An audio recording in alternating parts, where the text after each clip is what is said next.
तो क्या हुआ कि जब उन्होंने ये आरोप लगाया तो उन्होंने सीधे-सीधे से क्या कहा, एक तरीके से बिना किसी एविडेंस के उन्होंने सीधे गृह मंत्री पर आरोप लगा दिया कि जो पेलेट गन या बंदूक गोलियों से छात्रों पे वो किया गया, तो वो जो है वो गृह मंत्री ने आदेश के बाद हुआ ऐसा। तो फिर रिजू जी ने उनको घेर लिया कि भाई आपके पास में क्या कोई एविडेंस है ऐसा, या आपको किसी ने बताया है, आपके पास है ऐसा कोई लिखित में कोई प्रमाण है जिसे आप सत्यापित कर सके कि हाँ ऐसा कोई आदेश गृह मंत्री या प्रधानमंत्री के द्वारा दिया गया था। तो ये झूठ फैलाना बंद कीजिए। इस तरीके की बातें जो है वो आप जैसे जो विपक्ष के नेता हैं उसको जो है वो शोभा नहीं देती हैं। तो इस तरीके से उन दोनों में आपस में जो है वो आरोप प्रत्यारोप हुए।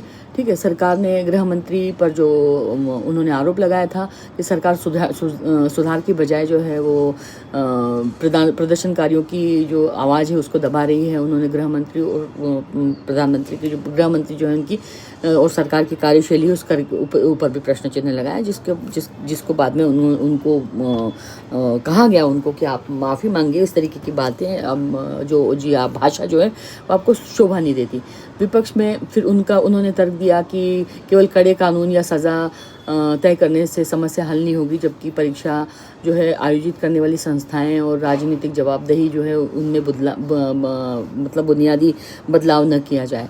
तो ये उनका तर्क था। और सत्ता पक्ष जो सरकार थी उन्होंने ये कहा कि सरकार और भाजपा जो सांसद हैं उनका कहना था कि राहुल गांधी विधेयक के जो तकनीकी सुधार या प्रावधान है उनकी बात करने की बजाय राजनीतिक बयानबाजी कर रहे हैं और असंसदीय शब्दावली का वो प्रयोग कर रहे हैं। तो ये बात सच है। उन्होंने सीधे सीधे आरएसएस पर आरोप लगाया कि प्राइवेटाइजेशन हो गया है और सरकार जो है वो मतलब कुछ चैप्टर्स उन्होंने इतिहास से हटा करके अपनी तरीके से। तो स्वाभाविक बात है ना, जब कांग्रेस की सरकार थी उस समय में तीन शिक्षा मंत्री मुस्लिम हुए और उन्होंने मुस्लिम जो इन्वेडर्स हुए थे उनका महिमा मंडप उसमें किया गया है कि अकबर ऐसा था तो इल्तुतमिश ऐसा था तो क्या बोलते हैं अपना शाहजहां ऐसा था। तो उनकी तारीफ़ों के उनके 7 पीढ़ियों के कसीदे आपने करे हैं। तो क्या इतने साल तक हमारे सिख जो गुरु हुए हैं उन्होंने जो योगदान दिया है वो उसका कोई महत्व नहीं है ना। इसके अलावा हमारे राजपूत जो राजा हुए उनका कोई योगदान नहीं है। मराठों का इतिहास में क्या कोई योगदान नहीं है। अगर मान लीजिए कोई इन्वेडर जो है आपके ऊपर आक्रमण करके और आपका शासक बन जाता है तो क्या वो महान हो जाता है? हाँ, उन्होंने कितने हिंदुओं का कत्लेआम किया, कितने हमारे महिलाओं को पीड़ित किया उन्होंने, कितनी रानियों ने उनके समय में जोहर किया। हाँ, कितने राजा हमारे उस समय में मारे गए, कितने हमारी जनता जो है वो परेशान रही, किस प्रकार के कर उन्होंने हमारे ऊपर लगा के रखे थे। तो अगर सरकार आपकी गलतियों को सुधार रही है, कोई भी देश मैंने नहीं देखा है जो अपने ऊपर जो इन्वेडर्स आक्रांता थे उनका महिमा मंडप कर रहा हो। और हमारे यहाँ पे जो इतिहास था वो उन लोगों को की तारीफ़ों के उनके कसीदों से भरा पड़ा है।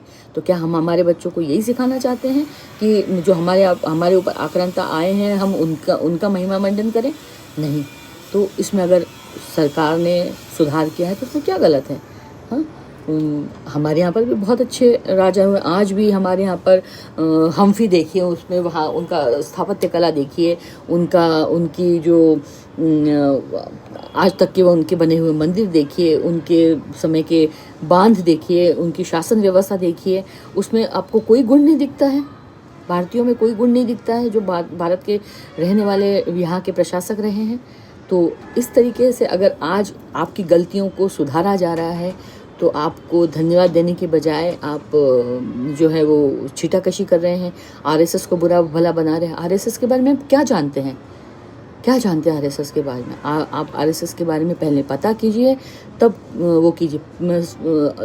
लाल बहादुर शास्त्री जी जो थे, उन्होंने तक आरएसएस के लोगों को से मदद मांगी थी, और आरएसएस ने किया था, ब्लड डोनेशन किया है कारगिल युद्ध के समय में। इसके अलावा जहाँ जहाँ ज़रूरत पड़ी है, भुज में बहुत बड़ा जब भूकंप आया, या उड़ीसा में जब तूफान आया, या कहीं पर भी देश में कहीं पर भी अगर कोई भी समस्या आती है, तो सेवा भारती के लोग बिना न्यूज़पेपर में आए, बिना अपने आप को मीडिया से दिखावा किए बगैर वो अपना काम करते हैं। और अगर वो देश को महत्व देते हैं, देश के प्रति समर्पित हैं, तो क्या वो बुरा करते हैं? देश का तो कुछ बुरा नहीं कर रहे ना, नुकसान तो नहीं कर रहे ना, दंगे तो नहीं भड़का रहे ना, तोड़फोड़ तो नहीं कर रहे ना। उनसे आपको इतनी हेट क्यों है?